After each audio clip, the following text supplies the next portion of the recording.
There have been 2 school committee budget workshops, and there are 2 more scheduled for next week. These workshops allow the school committee sufficient time to gather the information from people like you and make appropriate changes to the budget before it is finalized. Superintendent Picard and the members of the school committee are present tonight to listen and record all your comments, requests, and recommendations pertaining to the budget. We will try our best to address your questions this evening. However, in order to provide you with a thoughtful and accurate response to the more complex budget questions, your questions will be noted and a written response will be provided to the school committee and to you in a timely fashion. This will be the first time that we're holding this meeting virtually, so please be patient.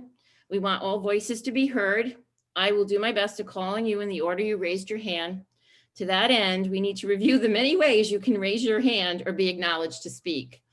And Superintendent Picard has graciously offered, because she's such a pro at this, to go over some of the ways, if you're not comfortable with Zoom, how you can raise your hand so you can speak. Superintendent Picard. Happy New Year, everyone. I'm Gina Picard, the new superintendent as of June for Charahoe, and I'm loving my time here, even during the pandemic. So lots of wonderful things.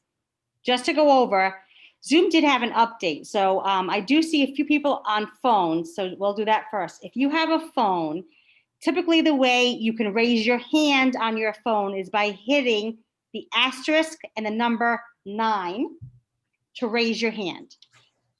Some phones, if they're a little bit newer, there's a button at the bottom of the screen. There's 3 dots. You click on those dots and a menu comes up and you click raise hand. So if you're on a phone, those are the 2 ways that you can raise your hand. If you have a Chromebook computer, typically at the bottom, you will see a button that says reactions. If you click on reactions, there should be a raise hand function.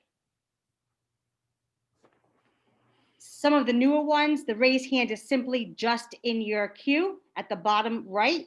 It'll say raise hand and you simply raise hand, and I'll do it right now so you see. And then a little hand pops up in the top left corner of your video box.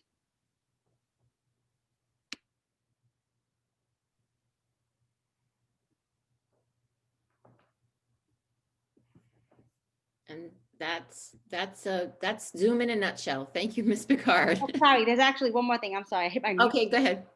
If it's an older version and you look at the 2 little icons that say participants, if you click on participants, you'll either have a hand at the bottom that says raise hand, or you'll have to go to the more function and click raise hand. And if anyone has an issue, we're happy to assist as needed. Okay.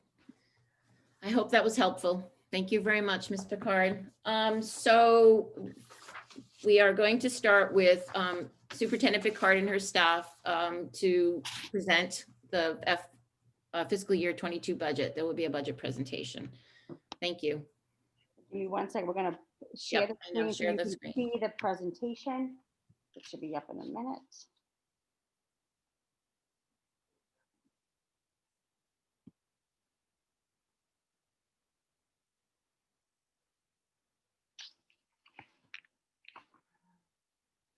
That's okay.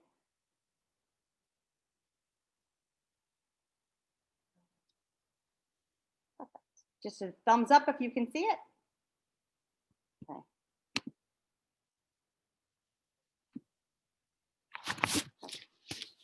So I hope everyone is doing well. Good evening.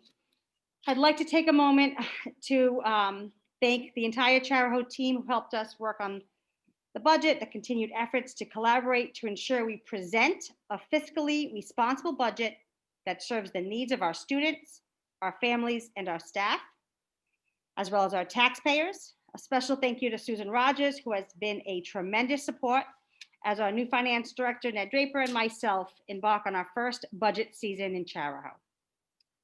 Tonight, I'm going to walk through our budget presentation and share the highlights and information in our recommended budget for fiscal year 2022. To date, we've held 2 budget workshops, which were recorded and posted on our website. And myself, our finance director, our school committee chair, Linda Lyle, reached out to our town treasurers last week and our town managers to meet to ensure we stay connected during this process. All of our budget materials are posted online on our website, as is our recent audit. We are very proud that through the hard work of our administrators, educators, and community planning support, we were able to be one of very few districts that have had in-person learning just about every day since the beginning of the year. That was no small task, as I know many of you know, but I do know very much appreciated by our families, as we have 75% of our students in-person learning and 25% of our students taking part in distance learning. We have worked very hard to ensure we leave no stone unturned as it relates to finding additional funding sources. As many of you may have heard, we did obtain the Take It Outside grant for $55,000 to support our outdoor Wi-Fi and outdoor mobile classroom needs. We obtained a RIDE sub-grant to provide reimbursement for COVID-19 related needs for subs through December 30th. This reimbursement totaled approximately $38,000. Our development officer position was a critical piece in obtaining these grants, as the turnaround time to submit was less than a week. We also received approximately $32,000, $154 reimbursement for accessing an opportunity RIDE put forward regarding our STAR testing. We already use STAR, so the added request from RIDE was to include grade 3. So we planned that accordingly and were able to retain that reimbursement from RIDE. I just want to make sure you all know that we continue to actively seek alternative funding sources that we are eligible for.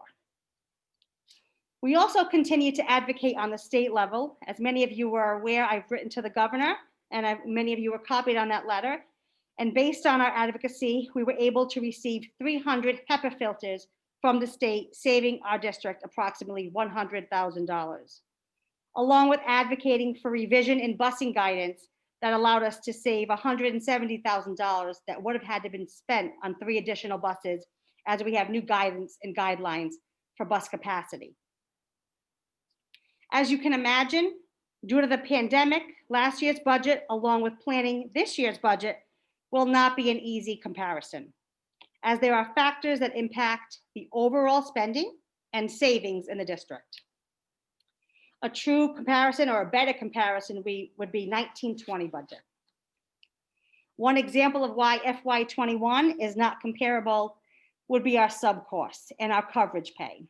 After March 13th, when the pandemic hit and we closed our schools, we did not have the need to call in any subs due to that pandemic, and therefore there were major savings. If the pattern and trend remained consistent from what was occurring during September through February, the district was on track to possibly running a deficit in that category.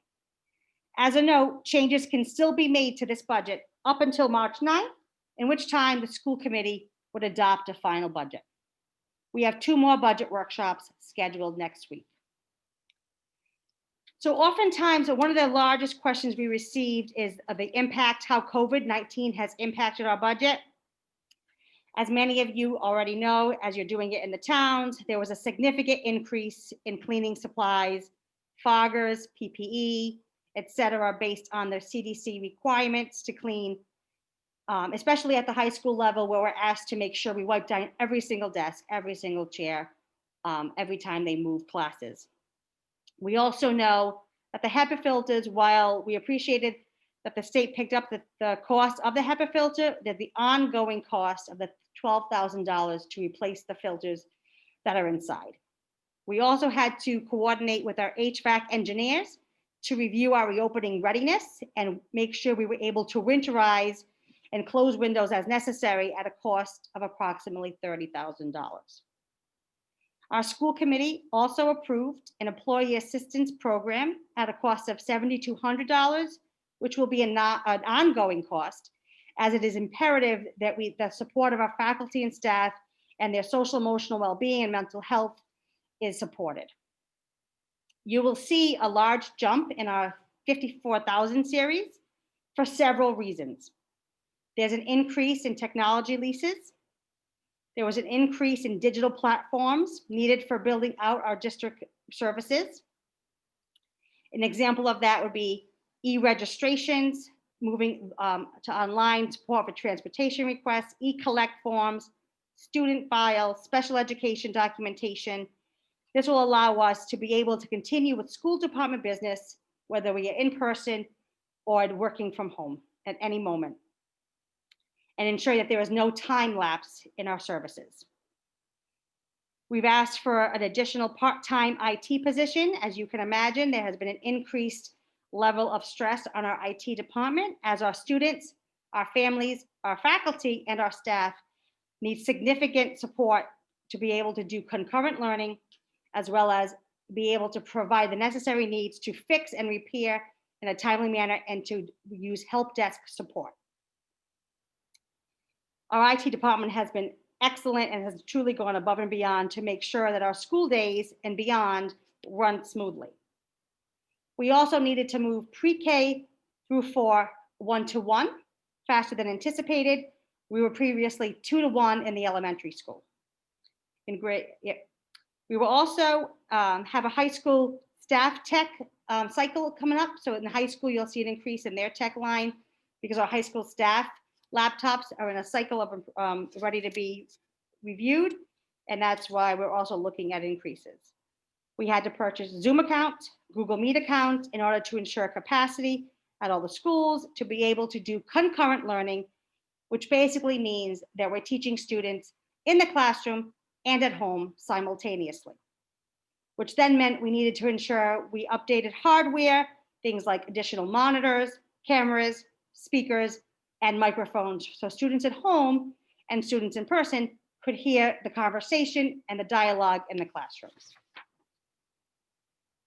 You will see an unemployment increase at $50,000 based on overall COVID expectations. Day-to-day substitute pay was increased to $140 for this year, which mirrors what many other districts had to do in order to increase in support. However, like I mentioned, we were able to receive a sub-grant, which reimbursed us up to $100 through December 30th. This was important because it really allowed us to increase our pool of applicants, and it allowed our staff during the time where we experienced issues with quarantines, close contacts, symptoms. However, we do know that this budget actually plans for $85 as that is embedded in policy, and the $140 was COVID specific. So we will be asking the school committee to review that substitute policy at the next to ensure that we do not lose the pool of applicants that we have worked so hard to obtain, and that we maintain a balance around the surrounding districts. Our busing contract is up, and we are preparing for a new busing contract. This can be found in the Transportation 55,000 series. Right now, it's an approximate amount. However, bids came in yesterday, and our transportation subcommittee will be putting forward a review and then putting their recommendation to the school committee. At that point, we're hoping that we will be able to actually decrease our anticipated budget with our hope of savings due to, we know that the vendors will increase structures, but we weren't sure what to expect based on the new, and actually it wasn't surprising. It was about a 2% increase, for the current bid that we received, which was nice. And hopefully if things go well, we are also maintaining, and we have a meeting with RIDE because statewide transportation was increased 26%, which will be a huge hit if that stays that way, which we're told it will. However, we're meeting with RIDE to discuss if we take on those services internally, we want to make sure, one, we don't lose our transportation categorical funding, and that we receive no, I would say, no problems by moving that to an internal process. If we can do this, we're hoping that will provide another $100,000 decrease to our budget. And again, we'll follow along on the budget workshop next week with the details from RIDE. We also are sunsetting our current capital improvement plan, which is another requirement from RIDE. And we are getting and preparing our new 5-year capital improvement plan. We are required to have it. We also are required to make sure that in order to receive the reimbursement, which is at 61 cents on the dollar, we need to make sure any projects are embedded in that capital improvement project. If not, then we pay dollar for dollar. Our school committee, as you all know, we've been asked several times about the $1.5 million that was a savings earmarked from transportation to use for COVID expenses. Based on our reimbursements, we are recommending that we use these one-time savings to focus on capital improvements and our projects moving forward. That must be prioritized. We continue to work on drilling down those numbers to ensure we get a more accurate cost. And we'll be presenting more on the capital improvement plan next Thursday. But we do believe this will be an important stepping stone to begin our 5-year plan. We do have some possible projects listed in our budget document. It really is a menu of options for us to review and to think through. And this will help provide guidance as our school committee also is reviewing an option for newer and fewer, as along with the capital improvement plan. Just to provide some highlights about what the newer and fewer is, as we were asked at that budget workshop to provide some context. A couple of years ago, the state put out a newer and fewer incentive for towns and school districts to explore moving to a model that could provide more efficiencies. So the state currently is issuing 80% reimbursement for newer and fewer projects if they commence by December 2022. So our school committee put together a necessity for school construction team in February of 2020, so February of last year. At that time, they voted in the chair for Dr. Ryan Callahan, and the vice chair was Mr. Gregory Zenian. And this team committee moved forward with architects to set up meetings with the interim superintendent, principals, as to make school visits, to really be thinking about and exploring the option and looking at the infrastructure of our existing buildings and the viability and utilization of existing buildings. On March, that team met again and did a facility assessment of the main campus with architectural teams that include mechanical, electrical, plumbing, and fire protection, as well as structural engineers, civil engineers, and technology consultants as well visited the buildings. And it was decided that the architects would get a quote on having an in-depth demographic report as required by Ride Housing Aid. In May, the architects had a master planning process and facility assessment report with information on each one of our school buildings. And then they set up focus groups, and they included community members, administrators, students, educators, and parents. They also voted to have a demographer come in and do an analysis of the 3 towns and look at student populations. Did it go?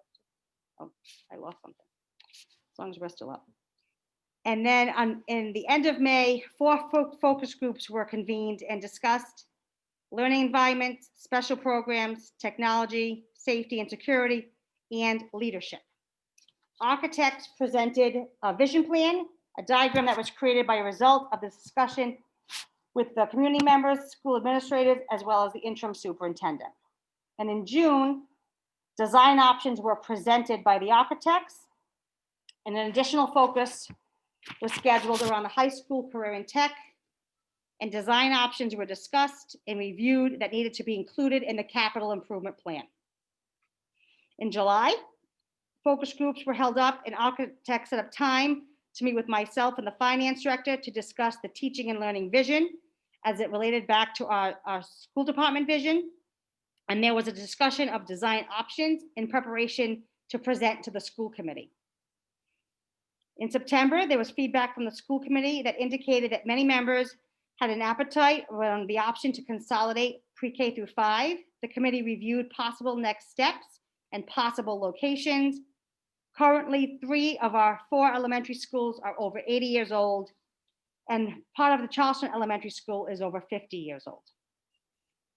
In October, the committee reviewed and discussed 3 options: consolidating pre-K through 5, closing Hope Valley School and having 1 elementary school per town and expanding each of those 3 elementary schools, as well as keeping your current buildings and providing ongoing maintenance and infrastructure needs.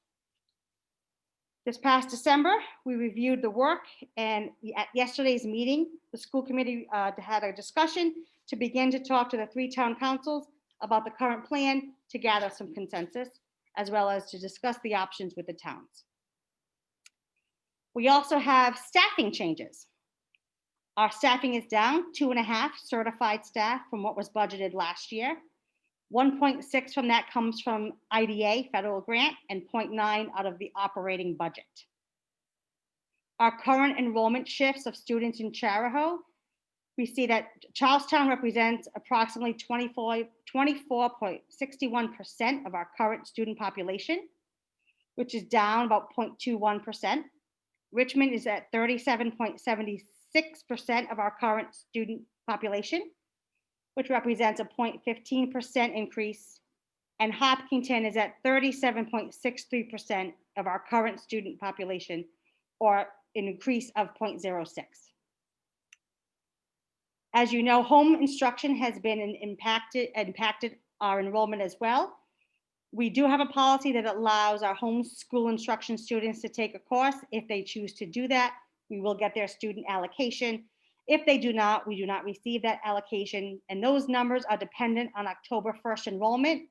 However, there is a plea across the state from superintendents that RIDE and the state look to use last year's numbers on homeschooling as opposed to this year's numbers, as obviously there's been an inflation due to the pandemic. This year, we also have a requirement to begin to meet our state legislation mandates for curriculum. Rhode Island General Law 16.22-30-33, also known as the curriculum bill. We will need to ensure our new curriculum resources meet the requirement. We focused a lot around the ELA by 2023.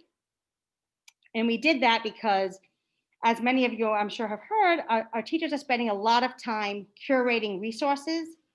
And by investing in these resources, we take that off the table and ensure that they have what they need at the ready, so they're not spending an inordinate amount of time finding the resources that they need. And as you can imagine, trying to maintain concurrent learning, teaching in person and distance, these also come with very digital ready access, so we don't have to recreate the wheel.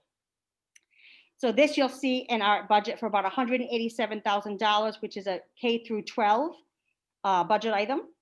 And the school committee reviewed that last night and approved the ELA math adoption of this work during their meeting. And that meeting is online as well if people are interested to see the presentation that was provided. Just as a reminder, also, the Career and Tech Center grant money from Perkins continues to be reduced, as well as the state's algorithm for career and tech centers. Therefore, last year and continuing this year, we're taking more of the operating budget to absorb to maintain the quality of our CTC programming based on the new algorithms. You can go to the next one. So our process overall, we started October 5th to work on our school and department level budgets. In November, we worked on meeting individually with every principal and department head to do an internal review and to ensure we were being very thoughtful about the needs of our schools and our district. We also moved into November 13th through December 3rd to do a central office review. And at that point, I began to make some cuts. So we also included on our website, there over $400,000 in cuts that would not impact our teaching and learning, but would bring us closer to a more fiscally responsible budget. So now we're in the school committee review phase. As you know, last week we had our 2 budget presentations. And again, for your reminder that they are on our website for your review, they are recorded. We've had additional conversations during our school committee meeting last night, and we're able to increase revenue. That's in section 5 of your budget book. It was in row 19. So we changed that from $146,630 to $192,000. Today we had our finance committee meeting prior to tonight's omnibus. And on February 9th, we have budget approval. So this is where it gets a little interesting. March 2nd, we have our public hearing on budget, which is required by the Charahoe Act. The Charahoe Act on page 6, section 9, specifically tells us that we hold this meeting on the first Tuesday in March of each year. It appears that the state has an election coming up on March 2nd for some referendums. So we were in a little bit of a conundrum. So at this point, we are reviewing with legal counsel to see if we have the opportunity to continue to run that meeting as per the Charahoe Act. As the towns typically send someone over to match voters to the rolls, that maybe we could do that by registration as you did tonight, and then matching the registration of participants. But we are still reviewing that as it's definitely a nuance that did not happen before. On March 9th, the budget adoption occurs, and then April 6th is the referendum to adopt the FY22 budget based on our voters. So overall, impacting the bottom line, obviously enrollment changes. This is always an unknown. As you know, we've had significant increases at homeschool, and we did plan in our budget to have half of the students who went out on homeschooling this year plan on return. We've had several families decide not to send their child to kindergarten this year, so they're holding their child for this upcoming fall.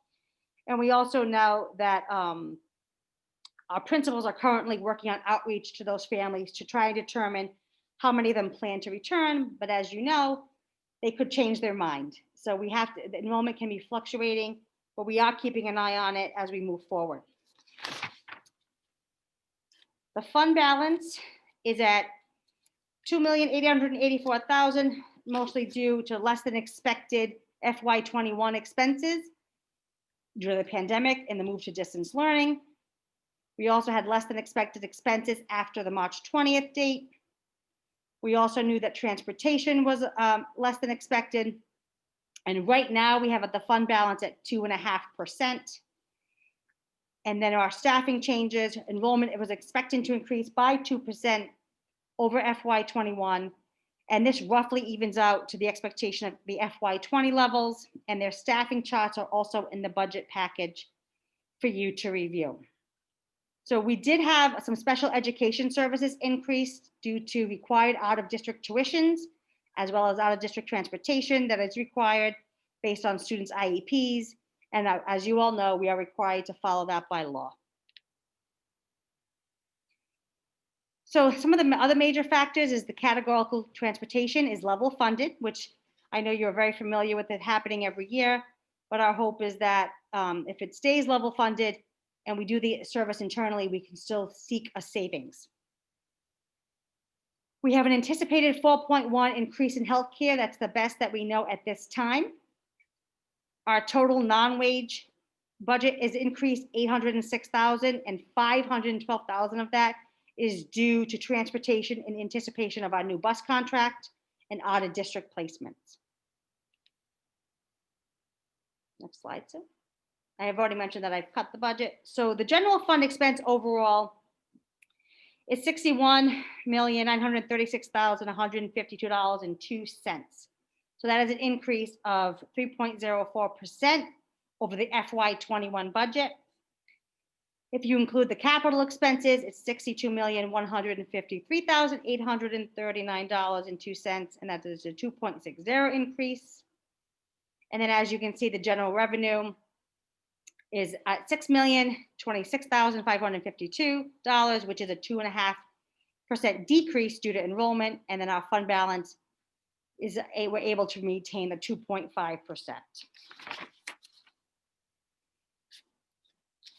So I've already reviewed the enrollment shifts when I discussed it in a previous slide, but here it is again for just codifying that information. So overall, the member towns' contributions without debt service after reallocation of the fund balance is increased 3.62%, and then with the debt service it would be 3.55%.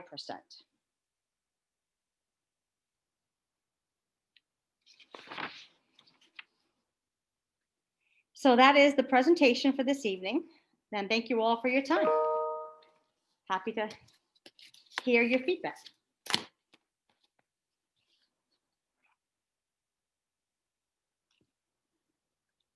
So I'll open up to questions. So please, if you have, okay, Mr. Hurst, I see that your hand is raised first. Good job with the raising hand. Thank you. So you have the floor. Can you please introduce yourself and say what town you represent?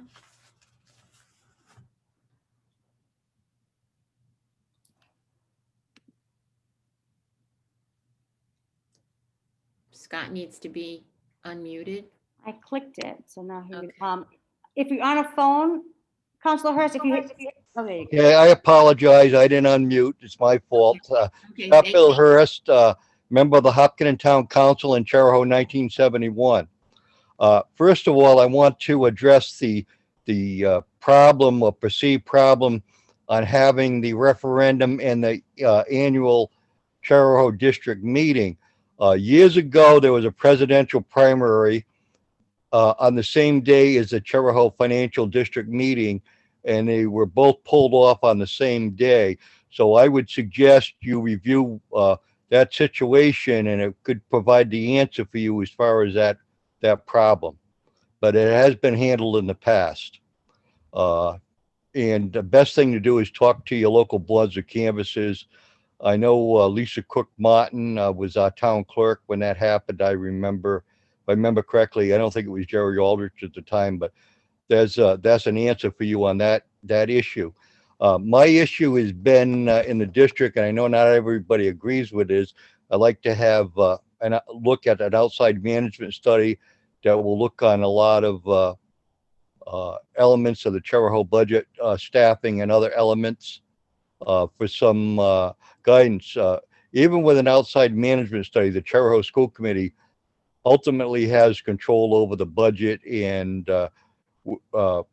but I think it's a good idea to start. I think we're all interested in finances, and certainly the Charahoe district particularly impacts Charleston and Richmond general government operations, because a more substantial part of our budgets, combined budgets, school and general government, is more impacted on what happens at Charahoe.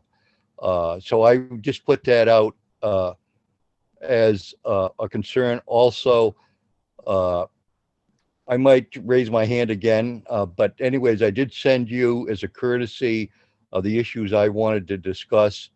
And I would say, just before I mute myself, is I hope that in the future, omnibus meetings include any issue that the officials of the three towns and the school committee want to discuss, because number one, the General Assembly meets from January to June, and January is a good time to address any legislation that we think would be in the interests dealing with education and finances for the three-member towns and the school committee.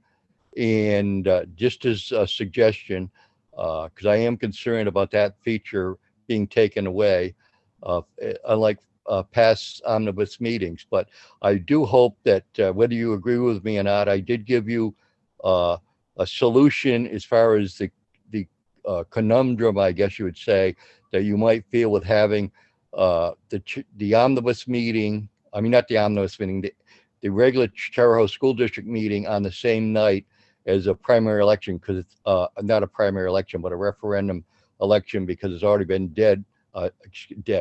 Sorry, I'm getting ahead of myself. It's already been done in regard to a presidential primary years ago, held on the same day. And the canvassing situation was split up and was dealt with. And it's something that you can do some research on, just as a suggestion from the past, being an old timer like I am. And with that, I will hang up and thank you for allowing me. I was concerned about being able to participate because I'm technologically challenged. So I thank the superintendent for bearing with me this afternoon on my concerns about participating. Thank you. Thank you, Mr. Hurst. Thank you very much. Nell Carpenter, you have the floor.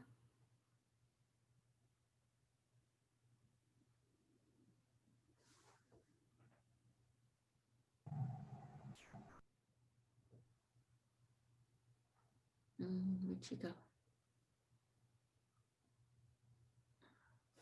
I don't see her anymore. Where'd you go, Ms. Carpenter?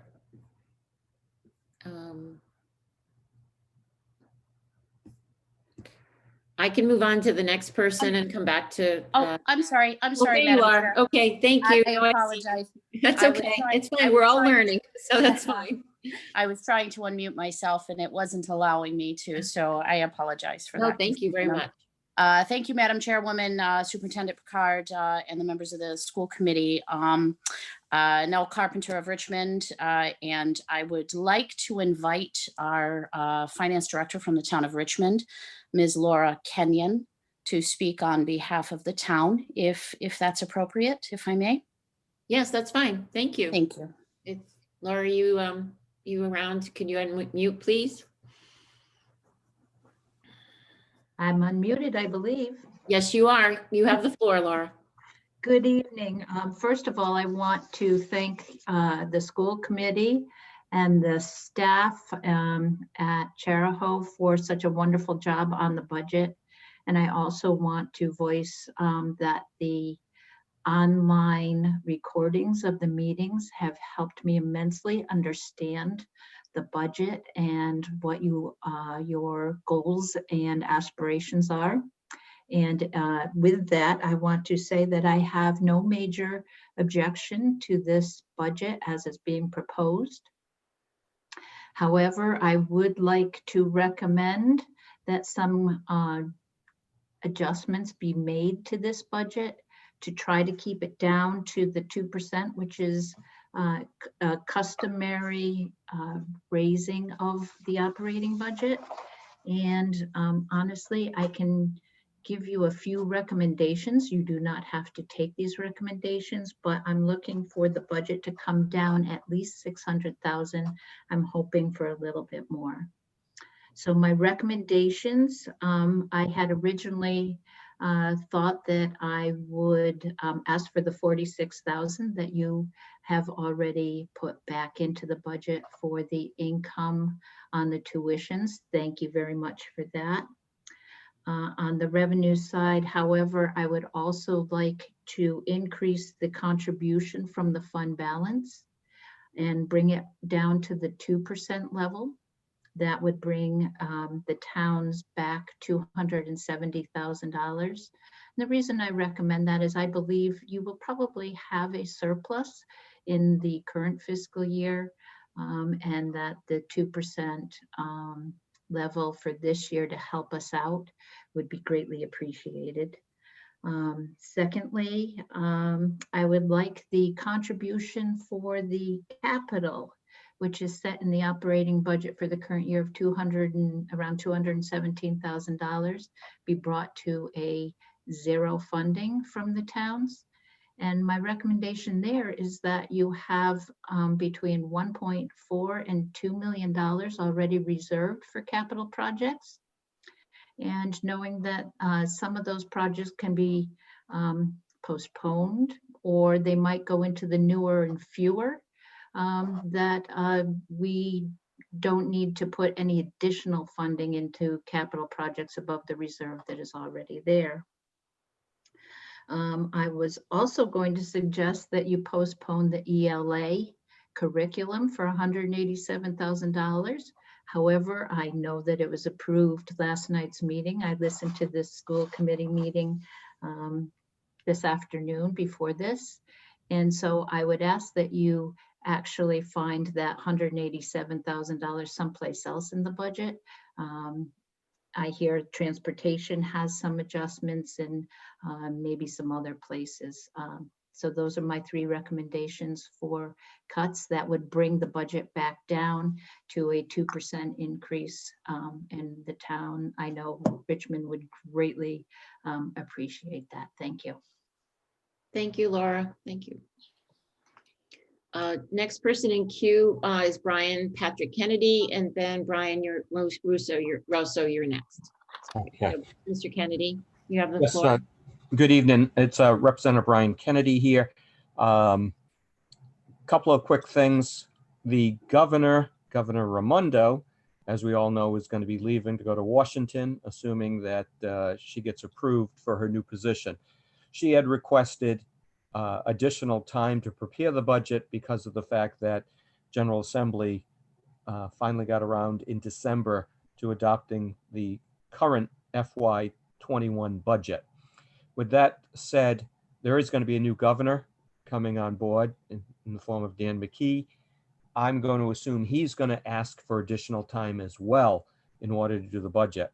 I don't anticipate that we're going to see major changes in the various departments and agencies of state government at this point in time. I think he's going to probably continue with the department directors and keep the people, for example, over at the Department of Education. So whatever estimates they're giving to Charahoe at this point in time, I'm going to assume are going to be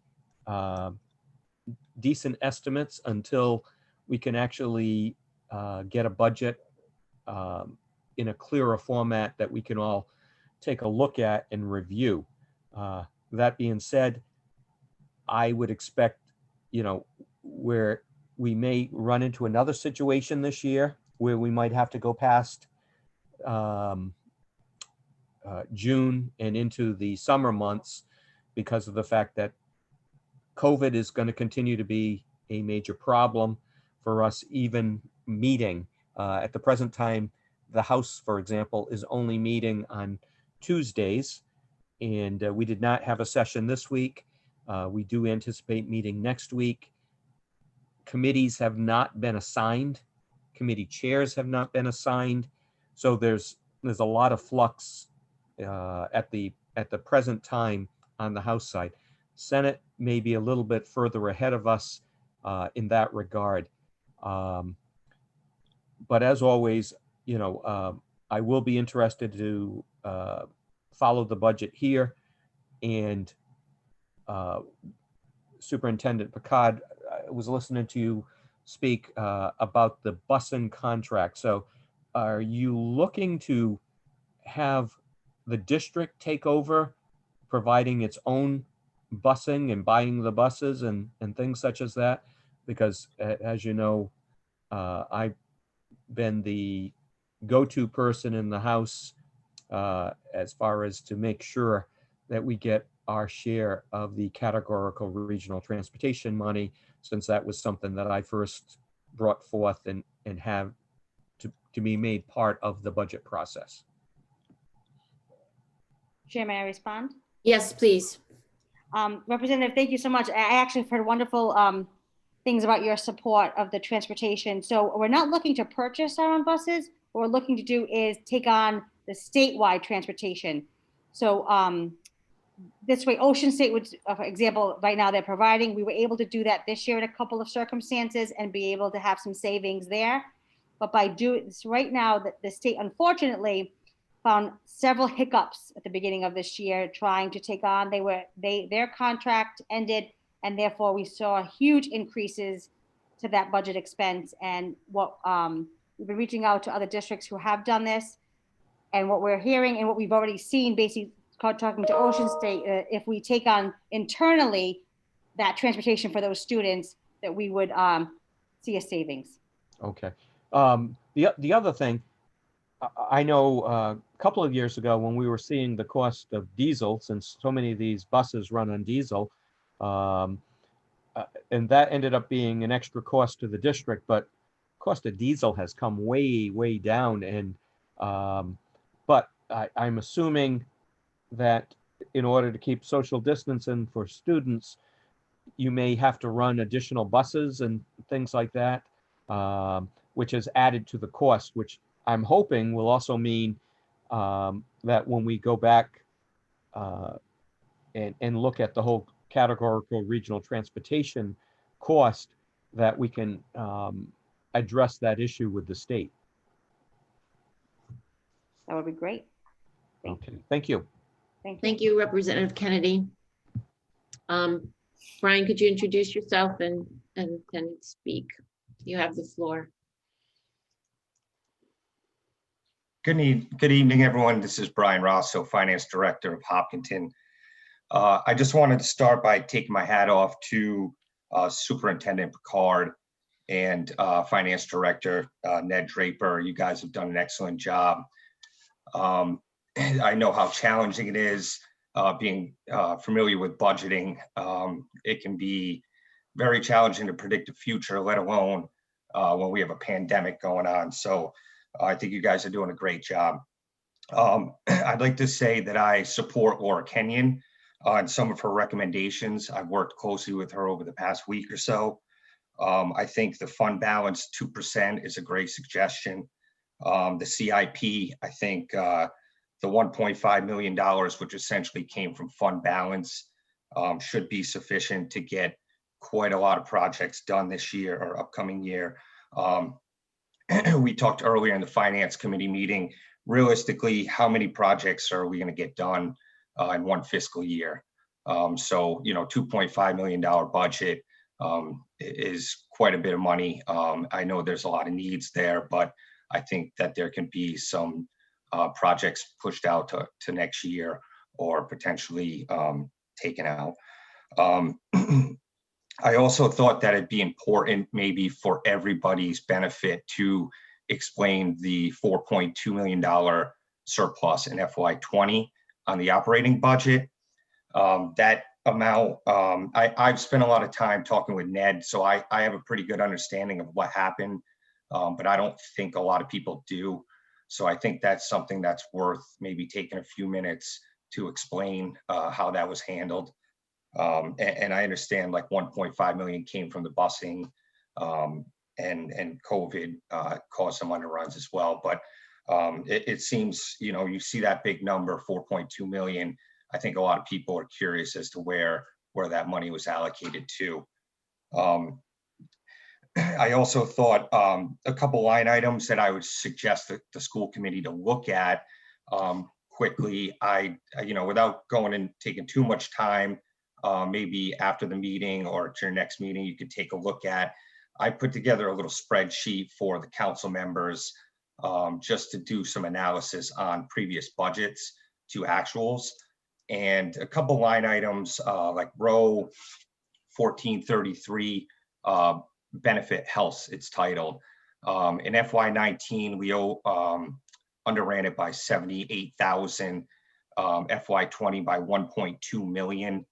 And we're looking at an increase in this year's budget of another 163. So when you see underruns like that, and then an increase in the upcoming budget, it kind of raises an eyebrow. And I'm sure there's some explanations. Again, these are just suggestions where I would start to look. Row 5833, also 5082 purchase services, nursing, vision services.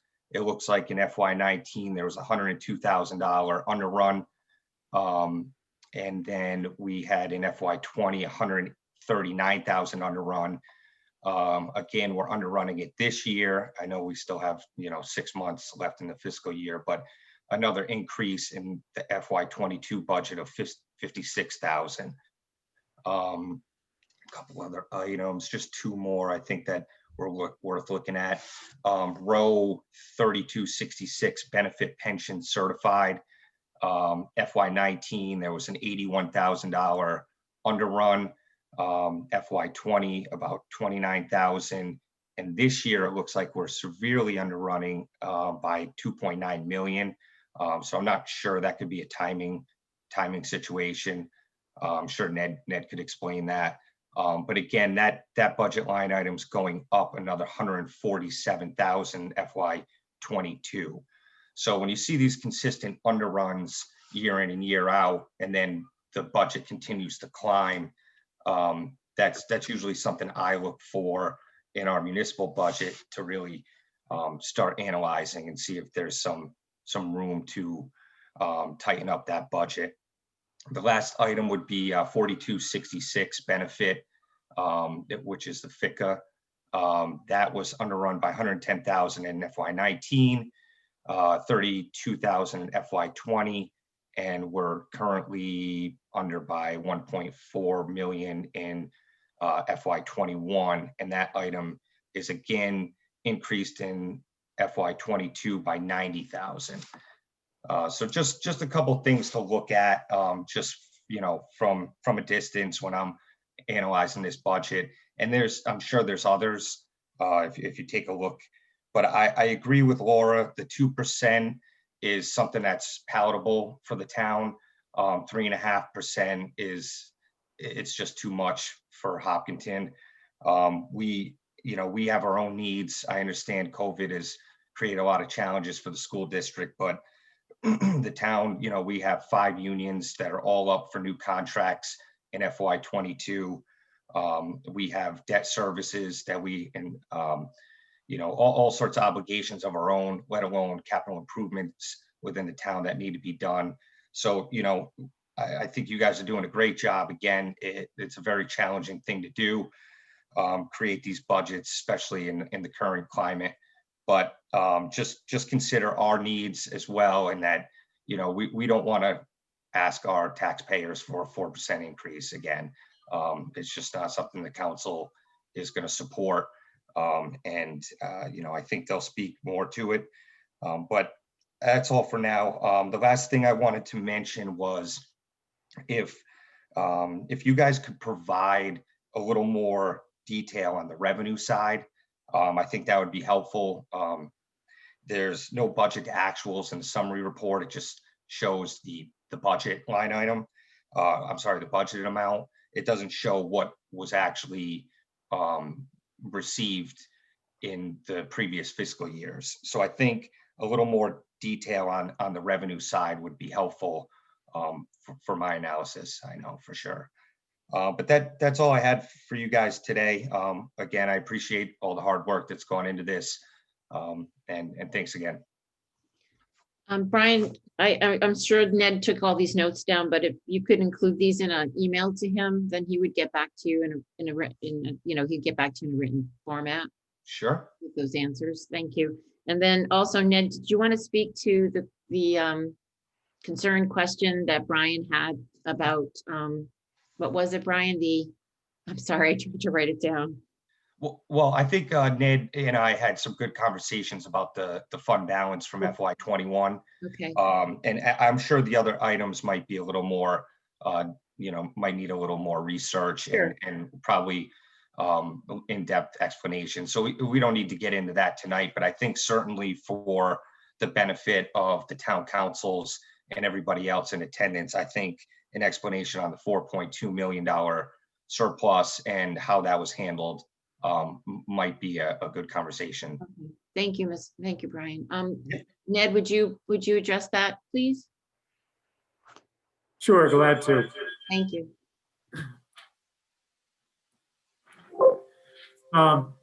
When we concluded last fiscal year, as noted, there were a lot of funds left over. 2.8 million of that is what resides in the fund balance now. And then you have another 1.5 million that the source of that, and what I'd ask everyone to do is just imagine that we have 3 columns. And column 1 is fiscal year 20, and column 2 is fiscal year 21, the one we're in. And in column 3 is fiscal year 22, the one we're headed towards. In fiscal year 20, when the buses stopped running, we still had a contract with our vendor. And when payments stopped, we still had to resolve that conflict. So technically, we still had an obligation to one another. When the superintendent arrived and I arrived, a lot of that negotiation had already happened, but we had to conclude that. We did. We found we had 1.5 million as a result of that negotiation. We set that money aside and we moved it to a committed purpose, which was with the school committee. We demonstrated that we weren't sure what we were going to need to get our operations off the ground under a COVID situation. At that point, it was unclear how much state and federal aid there would be. It was also unclear if we would be full in person, full virtual, or some combination of the two. So over the course of the summer, we went from budgets of roughly $2 million, and we whittled that down to about 750 or so. I can tell you now that 1.5 million that we originally set aside for this purpose is now probably about 500,000 expended. We hope to offset that with a combination of some of the grants that the superintendent mentioned earlier, the Take It Outside, as well as federal and state grants through the Department of Education. We hope to have most of it, if not all of that money back. So that 1.5 million now will reside in the 21 column as soon as we're done with some accounting entries and some things. What we're proposing is we move that forward into fiscal year 22 towards the purposes of capital.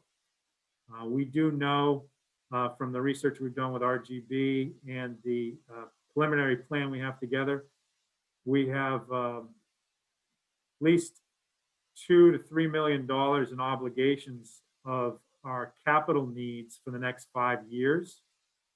I think you've all heard that we've got a newer and fewer concept also of consideration. So we know we're going to need that money towards capital purposes. So again, that's kind of how that money flowed. Fiscal year 20, it was 1.5 million left over for transportation. Fiscal year 21, it was money we set aside, like many people personally, to deal with disruptions due to COVID. We've now received federal and state money that we think we can offset a lot of that purpose. Then we're going to move that savings over to a capital purpose. Any questions on that explanation?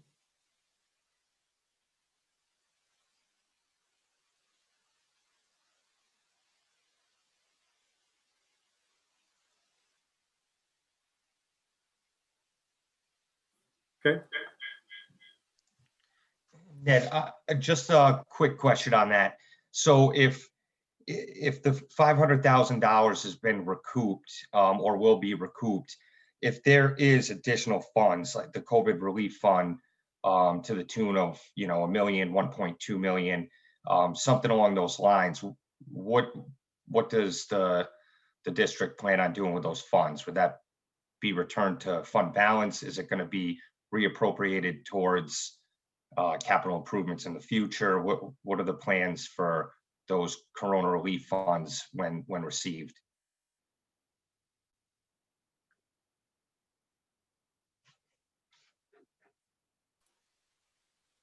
We're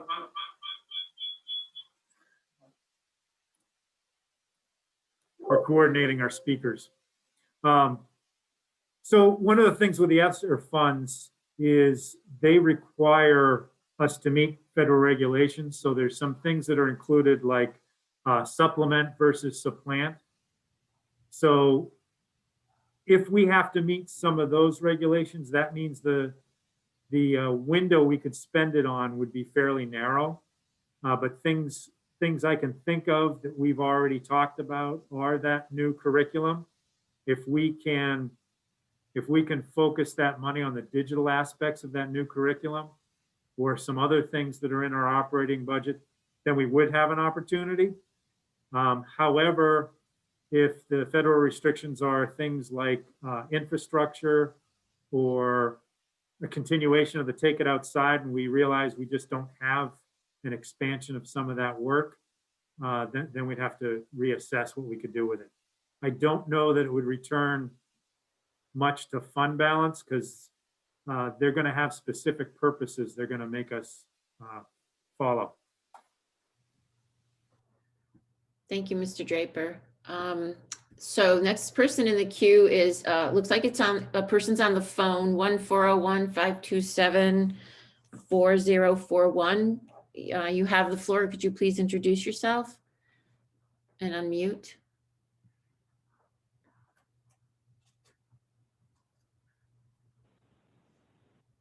Yes, this is Senator Dennis Algier calling. Oh, hello, Senator. How are you? Thank you. I just wanted just a few words. I just echo some of Brian's comments, but give you an update. The Senate has been meeting on Tuesdays, and we have made committee assignments, and we anticipate committees to start meeting very shortly.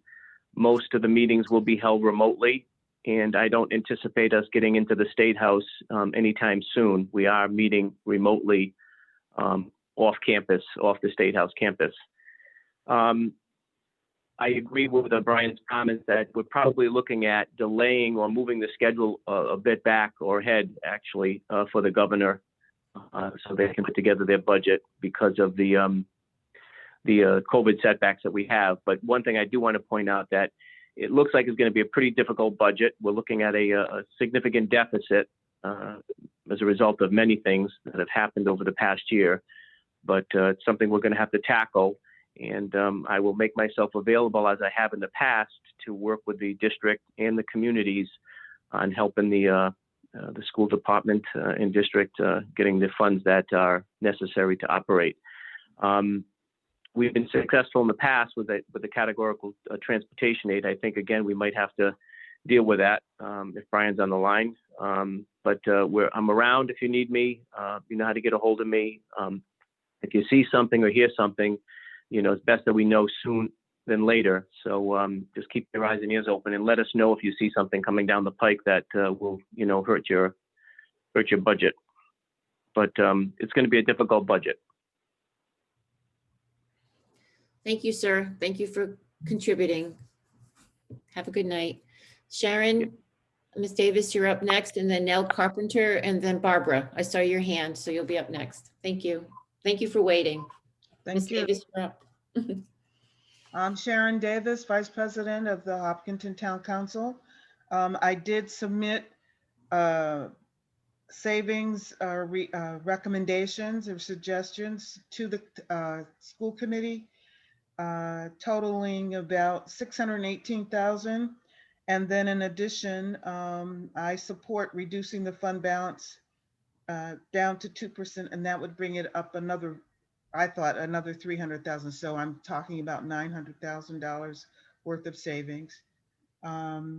It was difficult to compare 2019 with the proposed budget for 2022.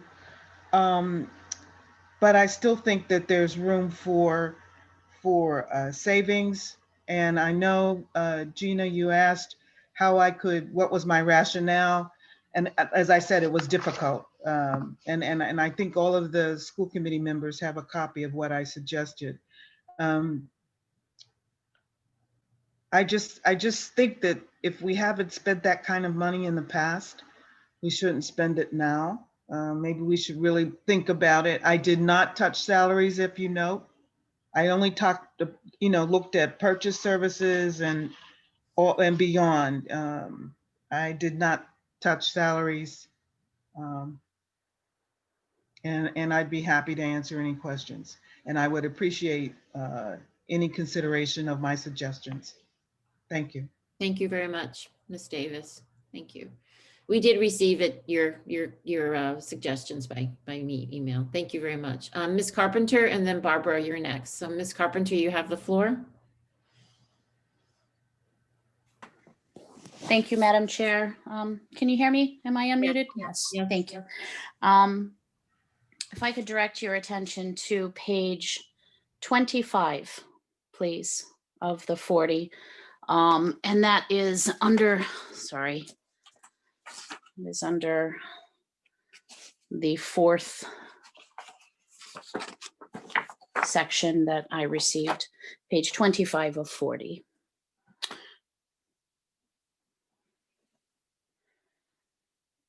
And if you're there, let me know. Specifically, I'd like to address, and to maybe just inquire and ask a question, knowing that I might not get the answer that I'm hoping for or looking for. But under row number 5840, please. And it is the total for tuition for CCRI.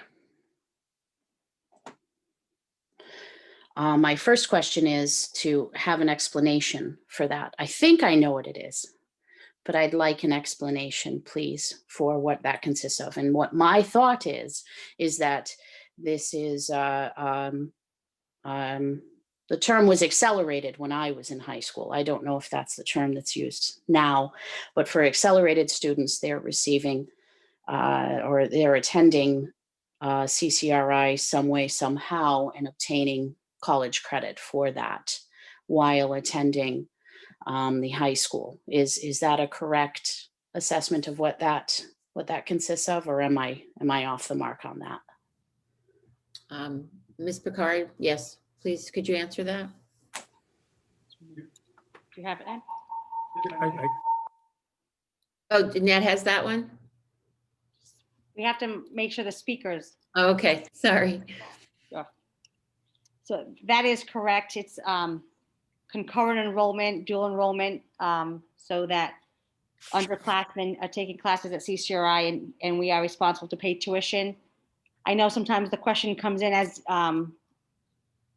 that it's free if you graduate. That is absolutely true. If you've graduated from high school, CCRI is free.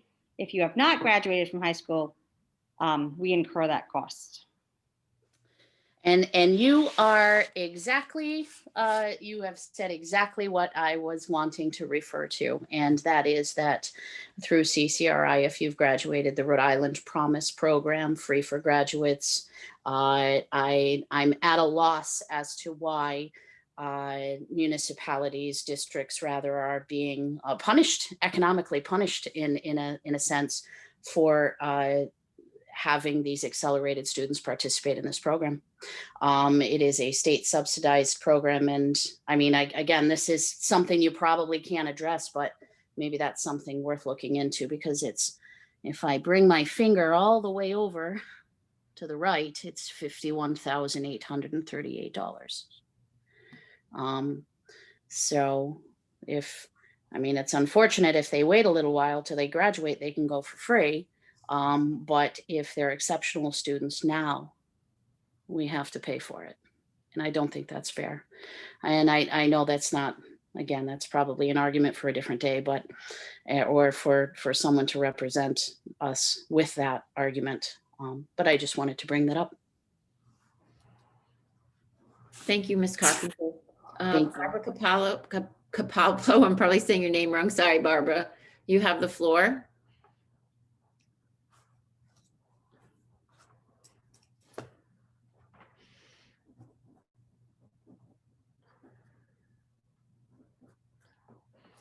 Yeah, I know we're trying to unmute. Oh, okay. You're unmuted. Thank you. Very much. It's Barbara Capalbo from Hopkinton. I appreciated both Brian and Laura's comments because I think it's the same direction, certainly that I've been looking into when I took a look at your budget. As this is the omnibus meeting, I don't want to get into some of the weeds, but I do want to ask the committee to please really pay attention to this. I do think the budget needs to be under 2%.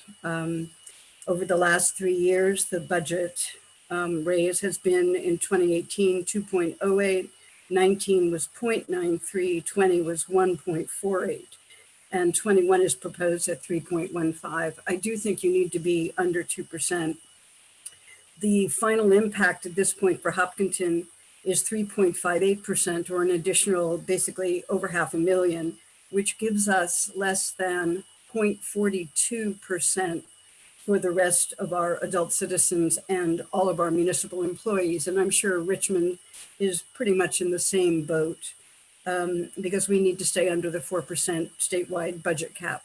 So the reducing the budget to 2% or less, I think, is completely reasonable. And I am concerned about making sure that it passes rather than fails. I think that would be crucial. I did think that the cuts would be between 850,000 to close to $1 million. But I think that's a reasonable place to address. Obviously, healthcare reductions, which are a possibility, transportation, and certainly the fund balance cut to 2% is pretty much no-brainers. I'm sure they'll top the list of budget cuts, but then you'll have the rest. And mostly what I would like the committee to be responsive to is, I am sure that you are all truly thankful and truly honor the many parents who have assisted every teacher by becoming a personal aide for their own child during the school day, not just doing homework. They didn't sign up for this. They are nurses and doctors and mechanics and bankers and wholesale and retail employees and restaurants and cooks and servers and drivers. and they didn't choose the profession of teaching because effectively they are your unpaid, no benefits, no pension, no health care associates when they're working with you at home with their kids on computers. And sometimes they have no job right now either. So please keep that at the forefront of your mind as you determine the size of this budget. A lot of your parents literally have no full-time job anymore, and they certainly are helping you and working with you. And I think you've done a great job. I have been very pleased that Cherahoe has been able to immediately go to online learning as quickly as you did. I know it was extraordinarily difficult and you did a great job at that. And I'm glad you're continuing it. I think that's good too. But please remember, a lot of these parents just don't have jobs anymore. And they are happy to help you, but we really need to help them as well. But I do think both Brian and Laura are correct. Please try to get this budget under an overall 2% raise. I'm positive you can do it. You've done it in the past and you can do it again. So thank you very much. I'm glad to have heard you all. Sorry I can't attend. I have church meetings the second and fourth Tuesday now. So I haven't been able to, but I will try to get to some of the other budget meetings. I appreciate all your help. And I hope none of you get COVID. I don't want any of your staff to have to do that. And I know they're being very careful. And I've been very pleased at Cherahoe's safety record. I think you've done a great job. Thank you. Thank you, Barbara. You can always email any questions or concerns to Superintendent Picard and Mr. Draper. So if you can't attend our meetings, you can also correspond by email. Thank you. I have one question that I don't intend to have answered right now. Is on the CALA program. Yes. There are 61 students and we're doing 8 out of district. My understanding is the building was designed for about 50 plus, but I don't think it was 61. And I just want to make sure that of the 8 that are out of district are because we can't handle them, not because we don't have room. Because I know on occasion you take students from outside the area, but the whole purpose of CALA was of course to take care of our own children. So my assumption is that the 8 out of district, we really just simply can't handle. It's not like we don't have room. But 61 is really pushing the outside edge of that building because that was never the original design for it. I just wanted to make that point. Thank you. I believe your assumption is correct. I don't know if Ms. Picard wants to speak to that specifically, but knowing I'm a special ed person, so knowing it probably was IEP driven, but you might want to address that. Yeah, but I would have to check on the capacity of the building to make sure, but I do know that you're correct with the out of district that we only take in if we have space available. We do run 2 different programs through CALA. Yes, I know. Yeah. I am aware of it. I just want to make sure that when we have children that need the space, we have the space. Yes. And that's important to our whole Tri-Town area. Yes. And the building was well done. Thank you. Thank you. Mr. Scott Hurst, you have your hand up. Do you have another question regarding the budget? Sir, you have the floor.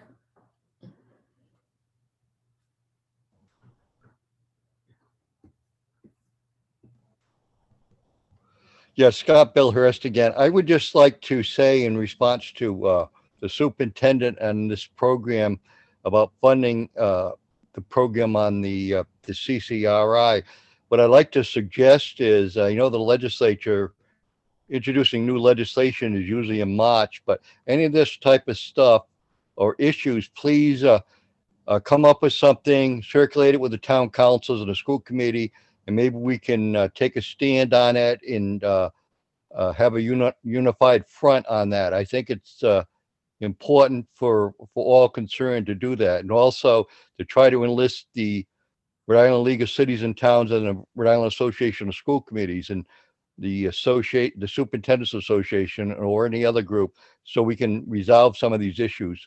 My issue with the state is in the Rhode Island State Constitution, Article 12, Section 1 says the General Assembly should promote education, and they certainly should be stepping up to the plate over a period of time addressing the financial needs of our various school districts. And with that, I will stop talking. Thank you, Mr. Hurst. Does anyone, okay, Barbara, I see your hand raised again. You must have thought of something else. Would you like the floor? Thank you. I actually, this is mostly to your benefit, I think. I think people need to remember when you have the capital improvement plan that I know they have been talking about reducing money from, my understanding is oftentimes the money that you have put in the CIP is to save, because some projects take several years of money saved in order to do the project. So it isn't like you can just, the money that goes into the CIP is not for the projects necessarily that year. They may be for 2 or 3 years down the road, like we did with the Richmond repaving or restructuring of the front, but it took several years of savings. So sometimes things that go into the CIP are not for that year, they are for a year or 2 down the road. And I think people need to realize that. That saves us money in the long haul. It may look short-sighted, but it's not. It's actually much a better use of farsight. Thank you for that comment. Okay, anyone else have a question, comment? Oh, Mr. Moffat, I see that your hand is raised. Please unmute and introduce yourself. You have the floor. Hi, this is Steve Moffat, Town Council of, Town Council President of Hopkinton. I just wanted to reflect Brian and Sharon's comments and express that they have my complete support. And I would like the committee to also remember, that, the money for the school is obviously comes, from the towns. And I just kind of want them to take into consideration that it's been a tough year for everybody, So, my goal, like Sharon said, would be to, keep it no more than 2% increase. Just let that consideration, and thank you for your time. Thank you, Mr. Moffat. I'm looking.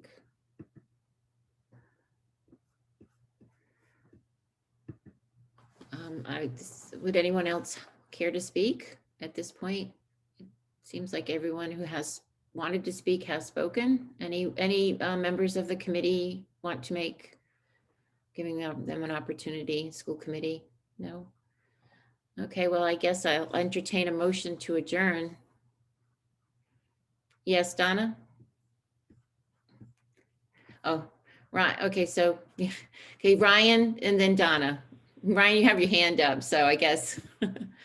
Oh yeah, no, I just wanted to thank everybody for the participation. The school committee has heard the town council members. We really appreciate your input on that, and we're going to start tackling these challenges next week at the next budget workshop. And with that being said, I'd like to make a motion to adjourn.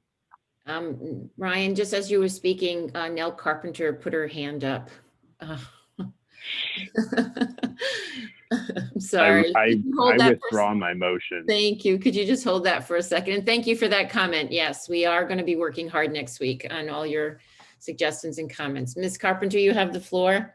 I apologize, Dr. Callahan, for putting that hand up right away. I just very quickly want to say this is not budget related, but since I have an opportunity to say such a thing, I want to thank the school committee. I want to thank the teachers. I want to thank the staff of Charahoe middle schools and high schools where my boys have been attending virtually. And exceptional is a downplay. I cannot thank the district enough for the services that they provided both my children as well as all the countless amount of children who are struggling through this pandemic. So that's all I wanted to say, and I apologize. It's not budget related, but since I have the opportunity to say it, I wanted to say it. So thank you very much. No, that was very much appreciated. I think that was great. And thank you so much. And I'm hoping the teachers and the staff and the other members of Ms. Picard's, staff and administration hears that too. Thank you so much. It was very kind. So Mr. Callahan, Dr. Callahan, You have the floor. Thanks, Chair. And thanks, Nell. I totally agree with your sentiment. It needed to be said, so thank you. Chair, I would like to make a motion to adjourn. Second. I'm sorry, who is the second? Oh, Donna actually had her hand raised. So Donna second. There's been a motion and a second to adjourn the meeting. All in favor? Aye. That's a unanimous vote. Thank you so much. And all of you, thank you so much. This is, for my first omnibus meeting virtually, thank you for your patience and thank you for all your comments. I really appreciate it all. Have a great night and y'all take care. Bye-bye.